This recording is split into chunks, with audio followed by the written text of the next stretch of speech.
నేనేమడుగుతున్నా మిత్రులు మంచాల కృష్ణ గారు, మీరు ఒరిజినల్ కిబాదా రాష్ట్ర ఉన్నత న్యాయస్థానం హైకోర్టు కూడా మీరు దాఖలు చేయలేదు.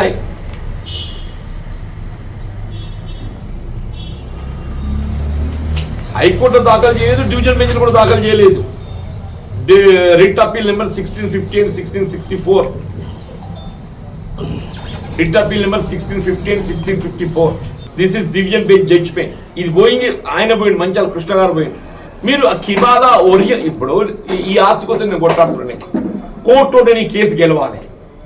ఈ కోర్టులో ఈ కేసు గెలవాలంటే నేను దీనికి సంబంధించినటువంటి ఒరిజినల్ డాక్యుమెంట్ ఫైల్ చేయాలి కదా. ఆయన ఒరిజినల్ డాక్యుమెంట్ ఫైల్ చేయక కేవలం జిరాక్స్ మీదనే ఎందుకు ఆధారపడ్డాడు? కోర్టు ఫైండింగ్ కూడా అదే అన్నది, ఇది జిరాక్స్ కాబట్టి నా అభిప్రాయాన్ని వెలువరించలేకపోతున్నా అన్నది. కోర్టు కూడా అదే అన్నది. But we are not prepared to express any view in as much as it is not the original document that is on record. మరి డాక్యుమెంట్ నీకు అంత విశ్వసనీయత ఉన్నట్టయితే will submit the original document sir, our title be decreed, let our title be declared అని చెప్పి అనొస్తుంది కదా.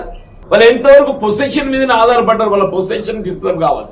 Ownership మీద వాళ్ళ విశ్వసనీయత లేదు, ఓనర్షిప్ మీద వాళ్ళ విశ్వసనీయత లేదు.